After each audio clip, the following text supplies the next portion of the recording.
Ovo je priča o Maji i njenoj majci Jeleni. Priča koja se godinama prenosila šapatom, zamagljena maglom sećanja i neprijatnih, nerazjašnjenih događaja. Dogodila se u malom, zaboravljenom gradu, onom tipu mesta gde vreme sporo teče i gde se svaka neobičnost beleži kao trajni ožiljak na duši zajednice. Maja je imala 23 godine kada je počela primećivati prve pukotine u fasadi svoje, na izgled normalne porodice. Njena majka Jelena bila je stup kuće, žena snažne volje, ali i neobične, gotovo bolne ćutljivosti kada bi se radilo o njenoj prošlosti pre Majinog rođenja. Uvijek je bila brižna, preterano zaštitnički nastrojena, ali Maji je ta briga vremenom počela delovati kao neka vrsta unutrašnjeg zatočeništva. Jednog prohladnog oktobarskog popodneva Maja je sređivala tavan. Tavan nije bio star, oronuo, već samo zatrpan starim stvarima, ali je bio mesto koje je Jelena uvek izbegavala, čak i Maji retko dozvoljavala da tamo provodi vreme. Dok je pomerala teške prašnjave kutije, naišla je na jednu manju, skrivenu ispod gomile zimskih ćebadi. Nije bila obeležena, a bila je zaključana malim starinskim katancem. Maja je pokušala da je otvori, ali bez uspeha. Ostavila ju je sa strane, rešena da kasnije potraži ključ. Te noći san joj nije dolazio na oči. Osjećala je neobičnu težinu u vazduhu, neki neizgovoreni strah koji je lebdio oko nje. Oko 3 sata ujutro začula je tiho šuštanje iz dnevne sobe. Sišla je niz stepenice, misleći da je mačka oborila nešto. Zatekla je Jelenu, majku, kako sedi za stolom, obasjana samo jednom malom starinskom lampom. Ispred nje je bila otvorena ona ista kutija s tavana. U ruci je držala nešto, neki predmet koji Maja nije mogla jasno da vidi. Jelenino lice bilo je bledo, izobličeno nekom vrstom tihe agonije, kakvu Maja nikada ranije nije videla. "Mama, šta radiš?" pitala je Maja, njen glas prekidajući mrtvu tišinu noći.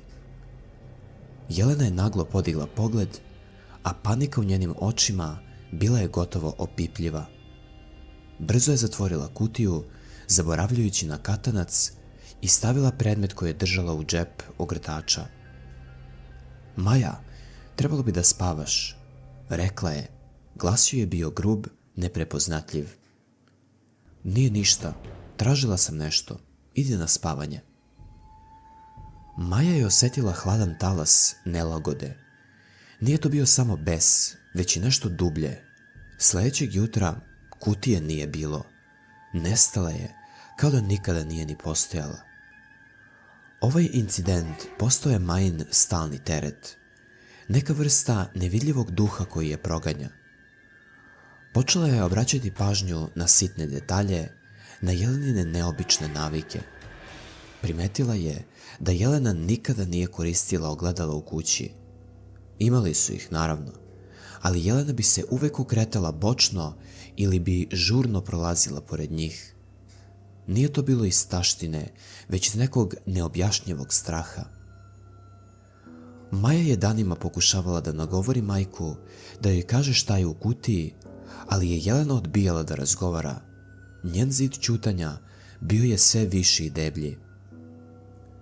Nedelju dana kasnije, dok je Jelena bila na pijaci, Maja je počela temeljnu pretragu. Pregledala je svaku sobu, svaki ormarić, sve dok u dnu Jeleninog ormara, ispod gomile posteljine, nije pronašla kutiju. Sada je bila obložena tkaninom, ali Maja je prepoznala njen oblik. Ovog puta kutija je bila otvorena. Unutra nije bilo zlata, pisama, niti starih fotografija. Bio je samo jedan predmet, stari, izrezbareni drveni okvir sa staklom.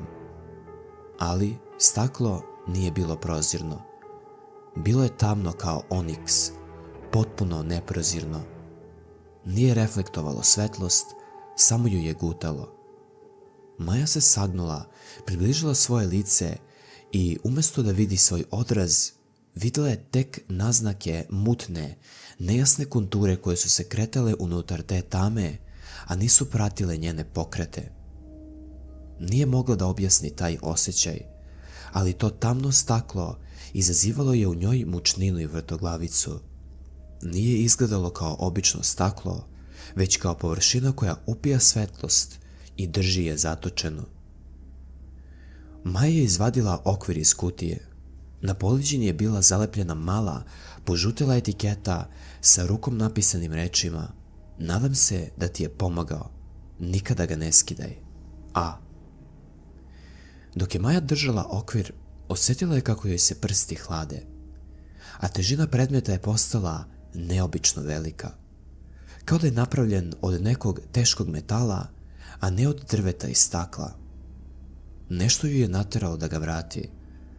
Trenutak pre nego što ga je spustila, krajičkom oka uhvatila je nešto na ivici neprozirnog stakla. Bila je to sićušna pukotina, jedva vidljiva na samom dnu. U tom trenutku vrata kuće su se otvorila. Jelena se vratila. Maja je munjevito zatvorila kutiju i vratila je na mesto. Otrčala je u svoju sobu, disanje joj je bilo ubrzano. Tog podneva Jelena je delovala uznemirenije nego ikada. Stalno se osvrtala, kao da je očekivala da je neko prati, a njene oči su stalno tražile kutiju. Predveče, dok je sunce zalazilo, Maja je sedela u dnevnoj sobi. Jelena je prišla. Njen glas je bio tih, gotovo šapat. "Maja, moram da ti kažem nešto. Nešto što sam držala u sebi ceo život." Maja je slušala, srce joj je lupalo. "Kada sam bila mlada, pre tebe, imala sam neobičan dar. Ili prokletstvo, kako god želiš. Videla sam stvari, senke, obrise, ljude i događaje koji su se desili na mestu gde bih stajala, a koji se nisu mogli vidjeti golim okom. To je bilo mučno, iscrpljujuće. Život se pretvorio u konstantni košmar od tuđih bolova i prizora." Jelena je zastala, pogledala Maju ravno u oči. "Tada sam upoznala Anu, staru poznanicu iz detinjstva. Ana mi je dala taj okvir. Rekla je da je to dar od njene majke i da služi da zatvori tuđu stvarnost, da je zaustavi. Objasnila mi je da je to staklo ili šta god da je, služilo kao filter, kao neprozirni prozor koji bi mi vratio moj mir. Rekla mi je da moram to da nosim na sebi, uvek. Nosila sam ga kao privezak oko vrata. Čim sam ga stavila, vizije su prestale.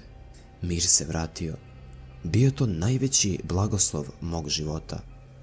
Rodila sam te, Maja, bez straha da ću vidjeti nešto jezivo dok te držim u naručju. Ali pre godinu dana slučajno sam ga skinula. Samo na trenutak da ga očistim. I osjetila sam ponovo onu hladnoću, onaj pogled. Shvatila sam da to nije bio običan privezak, Maja. To je bio kavez. Jelena je drhtavim rukama izvukla privezak iz džepa, isti onaj okvir. Mala, neprozirna, tamna ploča, sada sa onom sićušnom pukotinom. Pukotina je nastala kada sam ga spustila onaj put pre godinu dana. Nije staklo. Maja, to je nešto drugo. Nešto što je upilo sve one vizije, sav onaj haos koji je bio u meni. I sada nešto pokušava da izađe. Osjećam to. Osjećam da je ono što je unutra postalo svesno. Maja je pogledala u privezak. Na površini, unutar tame, činilo se da se nešto pomera, nešto što je ličilo na tanku, dugačku senku koja se protezala ka pukotini. Shvatila sam da Ana Nije htjela da mi pomogne da zaustavim vizije. Htjela je da mi pomogne da ih sakupim. Njenom planu je to trebalo. To što je unutra. I sada to traži put nazad u svet. Jelena je spustila privezak na sto. Izgledao je teži nego što je bio. Sinoć, kada sam bila na tavanu, osjetila sam ga. Kucalo je, Maja. Unutra je kucalo. Kao prst, tapkalo je po staklu, tražeći izlaz kroz pukotinu. Noćas se to tapkanje pretvorilo u grebanje. Jelena je prekrila lice rukama i počela da plače. Pokušala sam da ga bacim u reku, ali nisam mogla. Nešto me je sprečilo. Nešto u njemu me je sprečilo. Ono je deo mene, Maja.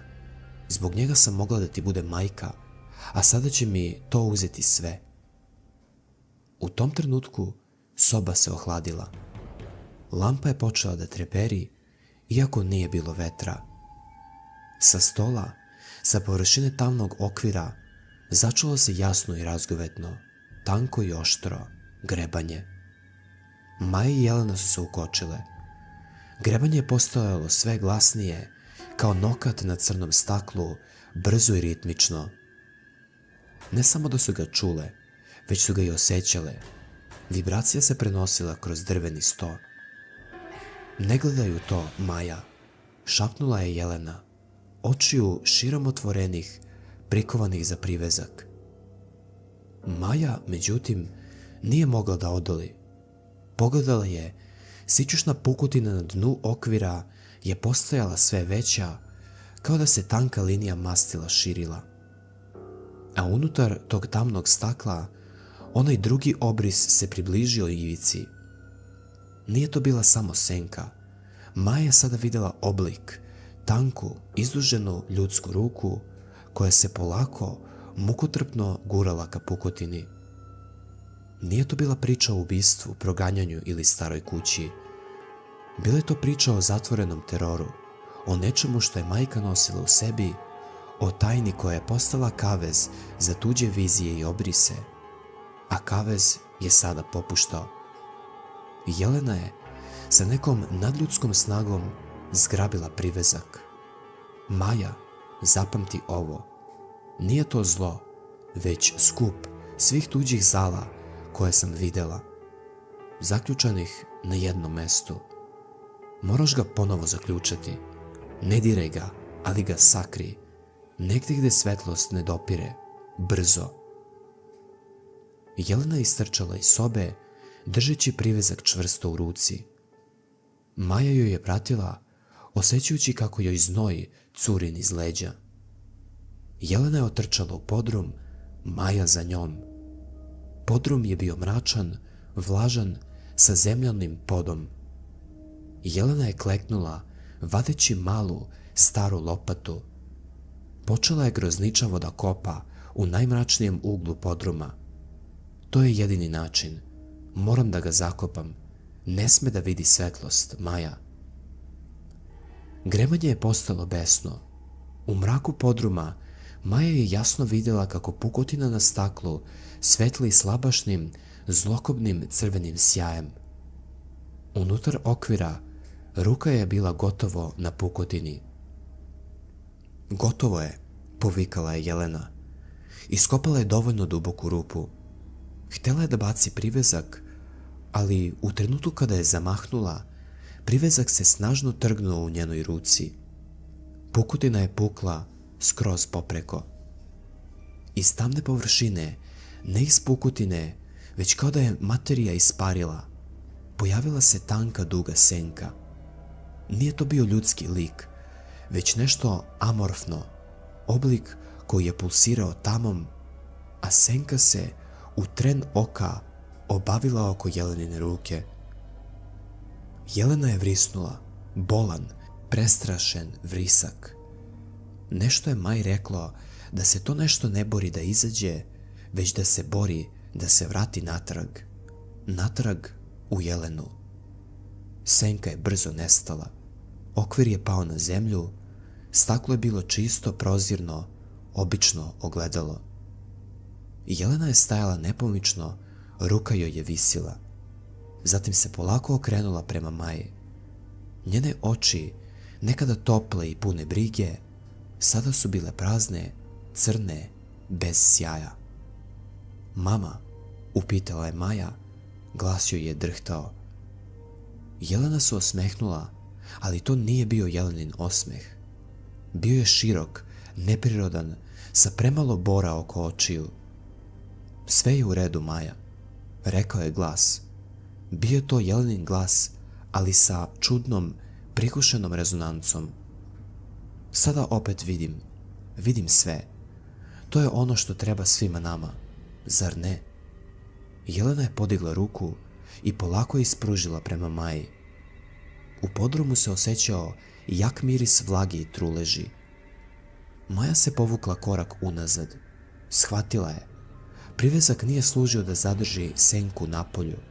Služio je da zadrži Jelenu unutra, dok je sve ono što je vidjela bilo zaključano u crnom staklu. Sada, ono što je bilo u staklu izašlo je, a ono što je bilo u Jeleni, njena duša, njena svest, zamenjeno je. Ona, njena majka, sada je bila samo posuda i taj teret, ta majčina tajna, sada je bila slobodna da vidi svet Majinim očima i očima njene majke. Maja je pobegla iz podruma, ostavljajući za sobom majku i onaj prazan, prozirni okvir, sada samo obično ogledalo. Nije bežala od ubice, već od najgore spoznaje da je njena majka bila samo privremeni kavez, a tajna koju je čuvala celog života oslobođena. Priča nije imala epilog, jer Maja nije znala gdje da pobegne od nečega što ima lice njene majke. To je najjezivija istina. Ne možeš pobeći od nečega što je već u tvom domu i što te poznaje bolje nego ti samu sebe. Jezivi osmeh na Jeleninom licu bio je najstrašniji prizor koji je Maja ikada videla. Nije više bilo sumnje, njena majka je u suštini nestala. Ono što je hodalo u njenom telu bila je nagomilana esencija tuđih strahova i vizija, oslobođena tereta stakla, sada osvežena novim boravištem. Maja se nije usudila da se vrati u podrum. Otrčala je do izlaznih vrata, srce joj je udaralo u grudima, ali je zastala na samom pragu. Osjećaj beznađa bio je paralizajući. Kamo pobeći od nečega što ima lice i glas tvoje majke? Kroz prozor je vidjela svetlost u kuhinji. Jelena je stajala tamo, praveći večeru. Njeni pokreti bili su pretjerano precizni, neprirodno sinhronizovani. Shvatila je da se teror nije završio njenim bekstvom iz podruma, već se upravo nastavio u srcu njenog doma, čekajući je. Nakon neprospavane noći, provedene skrivajući se kod komšinice Mile, Maja se vratila kući. Znala je da mora da se suoči sa onim što je postalo njena majka, ali ne silom. Mora da pronađe način da ponovo zaključa tu strašnu esenciju. Ušla je tiho. Jelena je sedjela u svojoj dnevnoj sobi, okrenuta prema prozoru. Nije se osvrnula, ali je progovorila dubokim, rezonantnim glasom koji je bio Jelenin, ali ispunjen hladnom, dalekom mudrošću. Nisi trebala da bežiš, Maja.